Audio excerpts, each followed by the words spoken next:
ವೀಕ್ಷಕರಿಗೆ ನಮಸ್ಕಾರ.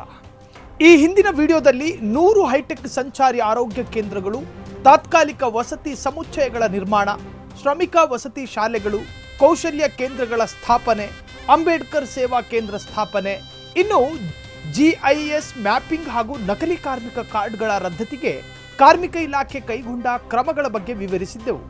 ಈ ವಿಡಿಯೋದಲ್ಲಿ ಅಂಬೇಡ್ಕರ್ ಕಾರ್ಮಿಕ ಸಹಾಯ ಹಸ್ತ ಯೋಜನೆ, ಗಿಗ್ ಕಾರ್ಮಿಕರ ವಿಮಾ ಯೋಜನೆ, ಸಿನಿಮಾ ಮತ್ತು ಸಾಂಸ್ಕೃತಿಕ ಕಾರ್ಯಕರ್ತರ ಕಲ್ಯಾಣ ಮಸೂದೆ, ಪತ್ರಿಕಾ ವಿತರಕರ ವಿಮಾ ಯೋಜನೆ, ಖಾಸಗಿ ವಾಣಿಜ್ಯ ಸಾರಿಗೆ ಕಾರ್ಮಿಕರ ಅಪಘಾತ ಪರಿಹಾರ ಯೋಜನೆ ಮತ್ತು ಆಶಾದೀಪ ಯೋಜನೆಗಳ ಬಗ್ಗೆ ವಿವರವಾಗಿ ತಿಳಿಯೋಣ. ಅಂಬೇಡ್ಕರ್ ಕಾರ್ಮಿಕ ಸಹಾಯ ಹಸ್ತ ಯೋಜನೆ. ರಾಜ್ಯದ ಅಸಂಘಟಿತ ಕಾರ್ಮಿಕರಿಗೆ ಕರ್ನಾಟಕ ರಾಜ್ಯ ಅಸಂಘಟಿತ ಕಾರ್ಮಿಕರ ಸಾಮಾಜಿಕ ಭದ್ರತಾ ಮಂಡಳಿಯ ಮೂಲಕ ಸಾಮಾಜಿಕ ಭದ್ರತೆ ಒದಗಿಸಲಾಗುತ್ತದೆ.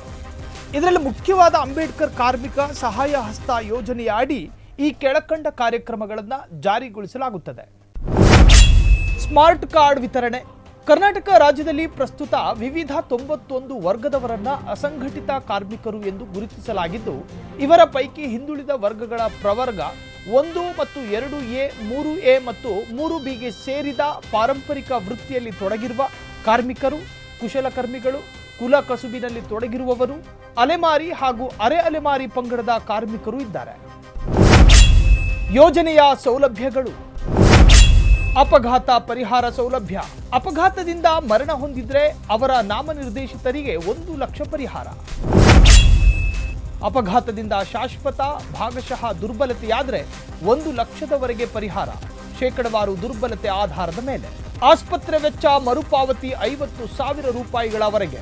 ನೋಂದಾಯಿತ ಫಲಾನುಭವಿಯು ವಯೋಸಹಜ, ಅಕಾಲಿಕ ಅಥವಾ ಇನ್ನಿತರೆ ಕಾರಣಗಳಿಂದ ಮೃತಪಟ್ಟಿದ್ದಲ್ಲಿ ಕುಟುಂಬದವರಿಗೆ ಅಂತ್ಯಕ್ರಿಯೆ ವೆಚ್ಚಕ್ಕಾಗಿ 10,000 ರೂಪಾಯಿಗಳ ಧನ ಸಹಾಯ ನೀಡಲಾಗುವುದು. ಕರ್ನಾಟಕ ರಾಜ್ಯ ಗಿಗ್ ಕಾರ್ಮಿಕರ ವಿಮಾ ಯೋಜನೆ. ರಾಜ್ಯದ ಕಾರ್ಮಿಕರ ಇಲಾಖೆ ಜಾರಿ ಮಾಡಿದ ಮಹತ್ವದ ಯೋಜನೆಗಳಲ್ಲಿ ಗಿಗ್ ಕಾರ್ಮಿಕರ ವಿಮಾ ಯೋಜನೆಯೂ ಒಂದು. ಇಂತಹ ಕಾಮರ್ಸ್ ಸಂಸ್ಥೆಗಳ ಜೊತೆ ಡೆಲಿವರಿಗಾಗಿ ಸಾಕಷ್ಟು ಜನರು ಕೆಲಸ ಮಾಡುತ್ತಾರೆ. ಇದನ್ನು ಮನಗಂಡ ಕಾರ್ಮಿಕ ಇಲಾಖೆ ಗಿಗ್ ಕಾರ್ಮಿಕರ ವಿಮಾ ಯೋಜನೆಯನ್ನ ಜಾರಿ ಮಾಡಿದೆ. ಕಾರ್ಮಿಕ ಸಚಿವ ಸಂತೋಷ್ ಲಾಡ್ ಅವರು ಇಂತಹ ಮಹತ್ವಾಕಾಂಕ್ಷಿಯ ಯೋಜನೆ ಜಾರಿ ಮಾಡುವಲ್ಲಿ ಸಾಕಷ್ಟು ಶ್ರಮಿಸಿದ್ದಾರೆ. ಈವರೆಗೆ ಗಿಗ್ ಕಾರ್ಮಿಕರು ಸರ್ಕಾರದಿಂದ ಯಾವುದೇ ರೀತಿಯ ಸಾಮಾಜಿಕ ಸೇವೆ ಸೌಲಭ್ಯಗಳಿಂದ ವಂಚಿತರಾಗಿದ್ದರೂ ಅವರ ಅವಲಂಬಿತರಿಗೆ ಜೀವನ ಭದ್ರತೆ ಒದಗಿಸುತ್ತಿದೆ.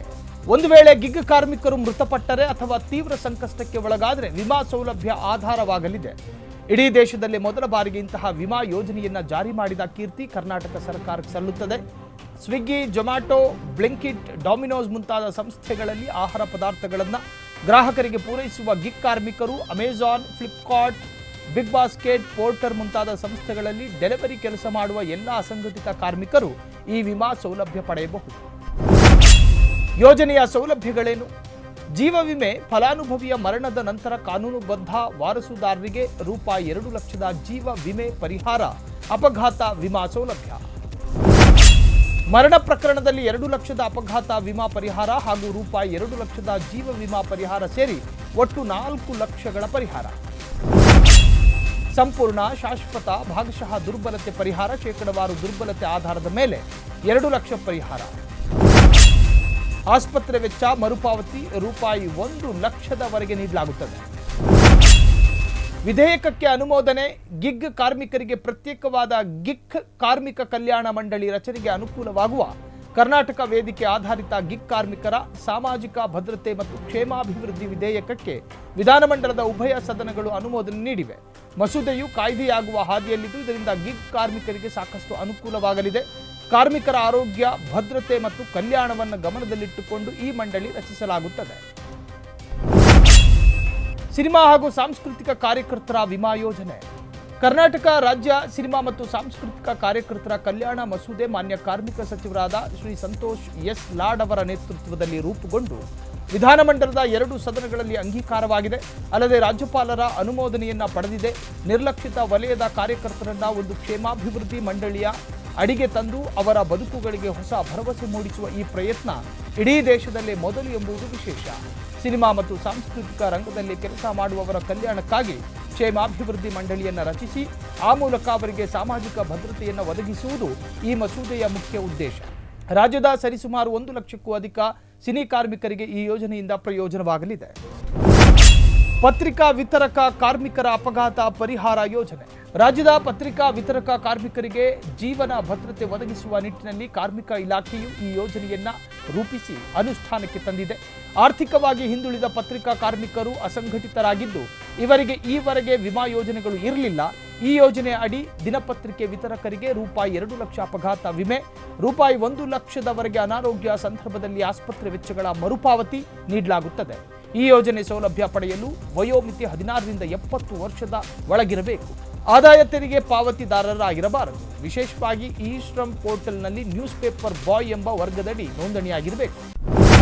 ಕರ್ನಾಟಕ ರಾಜ್ಯ ಖಾಸಗಿ ವಾಣಿಜ್ಯ ಸಾರಿಗೆ ಕಾರ್ಮಿಕರ ಅಪಘಾತ ಪರಿಹಾರ ಯೋಜನೆ. ಕರ್ನಾಟಕ ರಾಜ್ಯ ಖಾಸಗಿ ವಾಣಿಜ್ಯ ಸಾರಿಗೆ ಕಾರ್ಮಿಕರ ಅಪಘಾತ ಪರಿಹಾರ ಯೋಜನೆ ಪ್ರಮುಖವಾಗಿದೆ. ರಾಜ್ಯದ ಖಾಸಗಿ ವಾಣಿಜ್ಯ ಸಾರಿಗೆ ವಲಯದಲ್ಲಿ ದುಡಿಯುವ ಚಾಲಕರು, ನಿರ್ವಾಹಕರು ಹಾಗೂ ಕ್ಲೀನರ್ಗಳಿಗೆ ಸಾಮಾನ್ಯವಾಗಿ ಯಾವುದೇ ರೀತಿಯ ಭದ್ರತೆಗಳಿರುವುದಿಲ್ಲ. ಅಪಘಾತಗಳಾದಾಗ ಮೃತಪಡುವುದು, ದೈಹಿಕವಾಗಿ ತಾತ್ಕಾಲಿಕ ಅಥವಾ ಶಾಶ್ವತ ದುರ್ಬಲತೆ ಉಂಟಾದರೆ ಅವರ ದುಡಿಮೆಯನ್ನೇ ಅವಲಂಬಿಸಿರುವ ಅವರ ಕುಟುಂಬವು ಆರ್ಥಿಕವಾಗಿ ಹಾಗೂ ಸಾಮಾಜಿಕವಾಗಿ ಸಂಕಷ್ಟಕ್ಕೆ ಸಿಲುಕುತ್ತದೆ. ಇಂತಹ ಕಾರ್ಮಿಕರು ಹಾಗೂ ಅವರ ಕುಟುಂಬದ ಸದಸ್ಯರಿಗೆ ಅಪಘಾತ ಪರಿಹಾರ ಸೌಲಭ್ಯ ನೀಡುವ ಮೂಲಕ ಸಾಮಾಜಿಕ ಹಾಗೂ ಆರ್ಥಿಕ ಭದ್ರತೆ ಒದಗಿಸುವ ಉದ್ದೇಶದಿಂದ ರಾಜ್ಯ ಸರ್ಕಾರವು ಕಾರ್ಮಿಕ ಇಲಾಖೆ ಮೂಲಕ ಈ ಯೋಜನೆಯನ್ನು ಜಾರಿಗೆ ತಂದಿದೆ. ಅಪಘಾತ ಪರಿಹಾರ. ಒಂದು, ಅಪಘಾತದಿಂದ ಮೃತಪಟ್ಟರೆ ಅವರ ನಾಮನಿರ್ದೇಶಿತರಿಗೆ 5 ಲಕ್ಷ ರೂಪಾಯಿ, ಶಾಶ್ವತ ದುರ್ಬಲತೆಯಾದರೆ ಅಥವಾ ದುರ್ಬಲತೆಯ ಪ್ರಮಾಣಕ್ಕನುಗುಣವಾಗಿ ಗರಿಷ್ಠ 2 ಲಕ್ಷ ರೂಪಾಯಿವರೆಗಿನ ಪರಿಹಾರ ನೀಡಲಾಗುವುದು. ಅಪಘಾತದಿಂದ ತಾತ್ಕಾಲಿಕ ದುರ್ಬಲತೆಯಾದರೆ ಆಸ್ಪತ್ರೆಯಲ್ಲಿ 15 ದಿನಗಳಿಗೂ ಕಡಿಮೆ ಒಳರೋಗಿಯನ್ನು ಚಿಕಿತ್ಸೆ ಪಡೆದಲ್ಲಿ ಗರಿಷ್ಠ 50,000 ರೂಪಾಯಿಯವರೆಗೆ ಅಥವಾ ನಿಖರ ಆಸ್ಪತ್ರೆ ವೆಚ್ಚ ಇವುಗಳಲ್ಲಿ ಯಾವುದು ಕಡಿಮೆಯೋ ಅದನ್ನು ನೀಡಲಾಗುವುದು. 15 ದಿನಗಳಿಗೂ ಹೆಚ್ಚು ಒಳರೋಗಿಯಾಗಿ ಚಿಕಿತ್ಸೆ ಪಡೆದಲ್ಲಿ ಗರಿಷ್ಠ 1 ಲಕ್ಷದವರೆಗೆ ಅಥವಾ ನಿಖರ ಆಸ್ಪತ್ರೆ ವೆಚ್ಚ ಇವುಗಳಲ್ಲಿ ಯಾವುದು ಕಡಿಮೆಯೋ ಅದನ್ನು ನೀಡಲಾಗುವುದು. ಆಶಾದೀಪ ಯೋಜನೆ. ಆಶಾದೀಪ ಯೋಜನೆಯನ್ನು ಕರ್ನಾಟಕ ರಾಜ್ಯ ಕಾರ್ಮಿಕರ ಕಲ್ಯಾಣ ಮತ್ತು ಸಾಮಾಜಿಕ ಭದ್ರತಾ ಮಂಡಳಿ ಮೂಲಕ ಜಾರಿಗೊಳಿಸಲಾಗುತ್ತಿದೆ. ಖಾಸಗಿ ವಲಯದ ಉದ್ಯೋಗ ಕ್ಷೇತ್ರದಲ್ಲಿ ಹೆಚ್ಚಿನ ಪ್ರಮಾಣದಲ್ಲಿ ಪರಿಶಿಷ್ಟ ಜಾತಿ ಮತ್ತು ಪರಿಶಿಷ್ಟ ಪಂಗಡದ ಅಭ್ಯರ್ಥಿಗಳನ್ನು ನೇಮಕ ಮಾಡಿಕೊಳ್ಳಲು ಮಾಲೀಕರು ಮತ್ತು ಉದ್ಯೋಗದಾತರನ್ನು ಉತ್ತೇಜಿಸುವ ಉದ್ದೇಶದಿಂದ ಆಶಾದೀಪ ಎಂಬ ನೂತನ ಯೋಜನೆಯನ್ನು ರೂಪಿಸಲಾಗಿದೆ. ಖಾಸಗಿ ವಲಯದ ಸಂಸ್ಥೆಗಳಲ್ಲಿ ಹೊಸದಾಗಿ ನೇಮಿಸಿಕೊಳ್ಳುವ ಪರಿಶಿಷ್ಟ ಜಾತಿ ಮತ್ತು ಪರಿಶಿಷ್ಟ ಪಂಗಡದ ಉದ್ಯೋಗಿಗಳಿಗೆ ಮಾಲೀಕರು, ಉದ್ಯೋಗದಾತರು ಉದ್ಯೋಗಿಗಳಿಗೆ ಪಾವತಿಸುವ ಇಎಸ್ಐ ಮತ್ತು ಇಪಿಎಫ್ ವಂತಿಕೆಯ ಮರುಪಾವತಿ. ಈ ಯೋಜನೆಯ ಅನ್ವಯ ಮಾಲೀಕರು, ಉದ್ಯೋಗದಾತರು ಪಾವತಿಸಿದ ಶಾಸನಬದ್ಧ ಭವಿಷ್ಯ ನಿಧಿ ಹಾಗೂ ಇಎಸ್ಐ ವಂತಿಗೆಯನ್ನು ರಾಜ್ಯ ಸರ್ಕಾರದಿಂದ ಆಯಾ ಮಾಲೀಕರು, ಉದ್ಯೋಗದಾತರಿಗೆ 2 ವರ್ಷಗಳ ಅವಧಿಯವರೆಗೆ ಮಾಸಿಕ ಗರಿಷ್ಠ ತಲಾ 3,000ಗಳ ಮಿತಿಯೊಳಗೆ ಮರುಪಾವತಿಸಲಾಗುವುದು. ಅಪ್ರೆಂಟೈಸ್ಶಿಪ್ ತರಬೇತಿ ವೇಳೆಯಲ್ಲಿ ಶಿಷ್ಯ ವೇತನ ಮರುಪಾವತಿ. ಅಪ್ರೆಂಟೈಸ್ ತರಬೇತಿ ಪಡೆಯುತ್ತಿರುವ ಪರಿಶಿಷ್ಟ ಜಾತಿ ಮತ್ತು ಪರಿಶಿಷ್ಟ ಪಂಗಡದ ಅಭ್ಯರ್ಥಿಗಳಿಗೆ ಅಪ್ರೆಂಟಿಸ್ ಕಾಯ್ದೆ 1961ರ ಅನ್ವಯ ಮಾಲೀಕರು ಪಾವತಿಸಿದ ಮಾಸಿಕ ಶಿಷ್ಯ ವೇತನ ಮೊತ್ತದಲ್ಲಿ 2/3 2/3 ಮೊತ್ತವನ್ನು ಮಾಸಿಕ ತಲಾ 5,000ಗಳ ಮಿತಿಯೊಳಗೆ 6 ತಿಂಗಳಿನಿಂದ ಗರಿಷ್ಠ 2 ವರ್ಷಗಳ ಅವಧಿಯವರೆಗೆ ಮರುಪಾವತಿಸುವುದು. ಹೊಸದಾಗಿ ನೇಮಿಸಿಕೊಂಡ ಅಪ್ರೆಂಟೈಸ್ ಅಭ್ಯರ್ಥಿಗಳ ವೇತನವನ್ನು ಮರುಪಾವತಿ ಮಾಡಲಾಗುವುದು.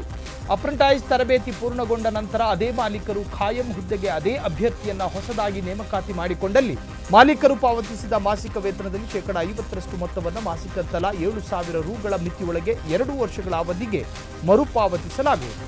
ಹೊಸದಾಗಿ ಖಾಯಂ ಹುದ್ದೆಗೆ ನೇಮಿಸಿಕೊಂಡ ಪರಿಶಿಷ್ಟ ಜಾತಿ ಮತ್ತು ಪರಿಶಿಷ್ಟ ಪಂಗಡದ ಅಭ್ಯರ್ಥಿಗಳಿಗೆ ಮಾಲೀಕರು ಪಾವತಿಸಿದ ವೇತನದಲ್ಲಿ ಮಾಸಿಕ ತಲಾ 6,000ಗಳ ಮಿತಿಯೊಳಗೆ 2 ವರ್ಷಗಳ ಅವಧಿಗೆ ಮರುಪಾವತಿಸುವುದು.